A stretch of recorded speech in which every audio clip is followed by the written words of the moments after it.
তুফান ছবির শেষ গান আমি ভেসে যাই। ছবিটা কলকাতায় মুক্তি পেতে চলেছে আগামী 5ই জুলাই। হাতে আর মাঝখানে জাস্ট 3টে দিন বাকি রয়েছে। Let's see. প্রথম দিন দেখবো, ছবিটা আশা করি ভালোই হবে। এত রিভিউ শুনে নিয়েছি এটা নিয়ে, যদি স্পয়লার ফ্রি যতগুলোই শুনেছি মোস্টলি স্পয়লার ফ্রি শুনেছি। তো ছবিটা দেখবো, আপনাদের সঙ্গে রিভিউ শেয়ার করবো। যা গান এসছে এখনো পর্যন্ত, সে উড়াধুরা হোক, সে দুষ্টু কোকিল হোক, সব গানের রিভিউ আপনাদের সঙ্গে শেয়ার করেছি। দুষ্টু কোকিলটা আমার একটু বেটারই লেগেছে এখনো পর্যন্ত। যে 3টে গান এসছে ইনক্লুডিং দ্য টাইটেল ট্র্যাক, আমার দুষ্টু কোকিলটা বেস্ট লেগেছে। ওই ক্যাবারে যে ফিলটা 70s 80s ওটা যেন কোথাটা গিয়ে প্রপারলি তুলে ধরতে পেরেছে।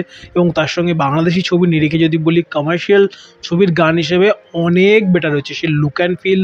এবং তার সঙ্গে যেরকম বললাম গানের পার্টে বাংলাদেশ, আমার মনে হয় রিসেন্ট টাইমস আর রিসেন্ট কিছু ইয়ার্সে বাংলাদেশের গানের মধ্যে এখনও কোথাটা কি সেই বাঙালিয়ানা ছাপটা আমি পাই। সে তার কথার ক্ষেত্রে হোক, সে তার সুরের ক্ষেত্রে হোক, সবাই মিলে একটা বাঙালিয়ানা ছাপ রয়েছে, যেটা কলকাতার ক্ষেত্রে অনেক বেশি গ্লোবাল হতে গিয়ে না একটা অদ্ভুত রকম একটা অ্যামালগেশন হয়ে গেছে, একটা অদ্ভুত রকম একটা খিচুড়ি হয়ে গিয়েছে। কলকাতার থেকে অনেকটা বেটার এখনও পর্যন্ত বাংলাদেশের প্লেব্যাক গানকে আমি এগিয়ে রাখি, অ্যাটলিস্ট আমার এটুকু ব্যক্তিগতভাবে মনে হয়। এবার আসা এই গানটা অ্যাকচুয়ালি কেমন হয়েছে। অনেক তো স্তুতির পার্ট হলো, গানটার যদি আলাদা করে বলি, গানটার লেখা, টিউন বা মিউজিক করা, এবং অবশ্যই হাবিব ওয়াহিদের এই গান গাওয়া। হাবিব ওয়াহিদের গান এর আগে আমি বেশ কিছু শুনেছি। কলকাতাতেও 5-7 বছর আগে একটা ছবি ছিল দেবের বিন্দাস বলে একটা ছবি, একটা তেলেগু ছবি ছিল প্রবাসের, সেটার রিমেক ছবি। সেখানে একটা গান ছিল, তোমাকে ছেড়ে আমি কি নিয়ে বাঁচবো। ওই গানটার অ্যাকচুয়ালি ওই গানটাতে আমি প্রবাবলি প্রথমবার শুনেছিলাম হাবিব ওয়াহিদকে।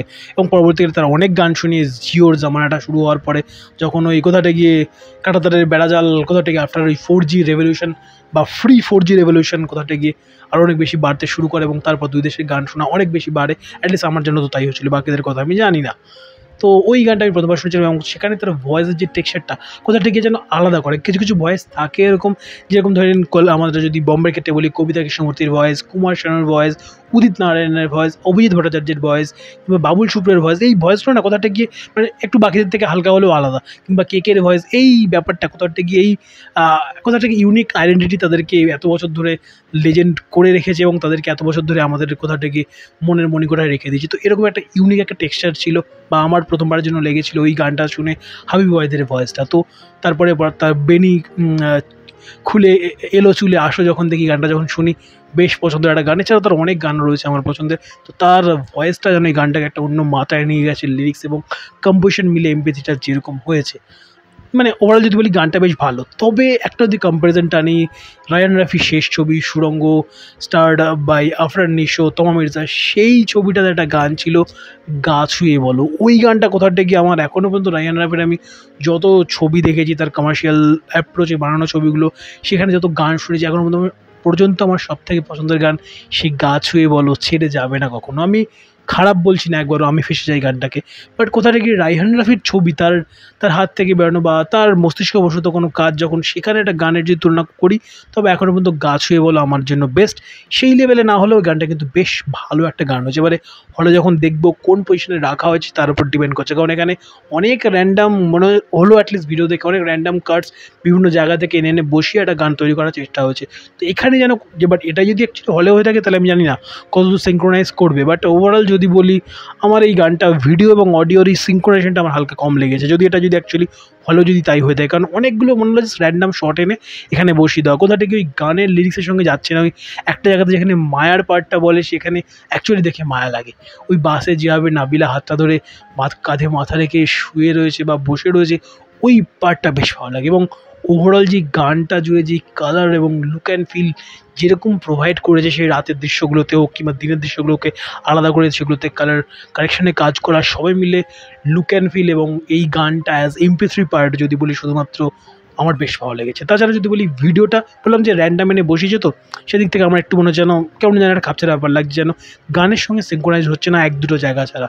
এবার যদি বলি এর কেমিস্ট্রি, কিছু কিছু সিন খুবই ভালো, যেরকম ওই হলে চুমু খাওয়ার সিনটা একটা অদ্ভুত রকম একটা সপ্রতিভ, একজন স্বতঃস্ফূর্ত গার্লফ্রেন্ড, একজন ইন্ট্রোভার্ট, একজন এক্সট্রোভার্ট গার্লফ্রেন্ড এবং একজন ইন্ট্রোভার্ট বয়ফ্রেন্ড, ওই ওই কথাটা কি ওই নর্থ পোল সাউথ পোল একটা কনসেপ্ট, এবং বেশ ভালো। ওই হলের সিনটা বলি কিংবা বাসের সিনটা আমার সবথেকে প্রিয়। এছাড়া ওই কোথা থেকে গানটা যখন শেষ হয়, তখন কোথা থেকে নাবিলাকে একটু সারপ্রাইজ করে ওই যে চুমু খাওয়ার মোমেন্টটা, ওই জায়গাটাতে কোথা থেকে সার্কেলটাকে কমপ্লিট করা, ওভারঅল যে ভিডিওর যে কনসেপ্ট, স্টোরি টেলিং, সেটা বেশ ভালো লেগেছে। কিংবা একটা শর্ট রয়েছে অনেক ওই বাসের ওপরে টাইটিংগুলো করা, ওই শর্টটা বেশ, লাইটিংটা আমার ভালো লেগেছে। ওই শর্টটাতে ডিম লাইটে কাজ করেছে। ওভারঅল যদি বলি বেশ ভালো গানটা। বাট স্টিল এখনও পর্যন্ত দুষ্টু কোকিল আমার জন্য এই ছবির বেস্ট গান। আমি জানি না আর কোনো গান আছে কিনা, 5 তারিখ রিলিজ, তার আগেও যদি কোনো গান বেঁচে থাকে তাহলে আমি সত্যি জানি না। অলরেডি 4 নম্বর গান চলে এলো। আই ডোন্ট থিঙ্ক এছাড়া আর কোনো গান থাকবে বলে। যদি থেকে থাকে অলরেডি কমেন্ট বক্সে জানান, দেখবো হয়তো যদি পরবর্তীতে আসে, কিংবা হয়তো একদম হলে গিয়েই সারপ্রাইজড হবো গান তারা দেখে। Let's see. আপনারা যারা দেখেছেন গানটা কেমন লেগেছে অবশ্যই কমেন্ট বক্সে জানান। আমি চেষ্টা করলাম আমার মতো করে ডিটেলে গানটা নিয়ে আপনাদের সামনে নিজের মতামতটুকু রাখবার বা শেয়ার করবার বা অভিজ্ঞতাটুকু ভাগ করে নেওয়ার। এই ছিল ভিডিও ভালো লাগলে লাইক, শেয়ার, সাবস্ক্রাইব।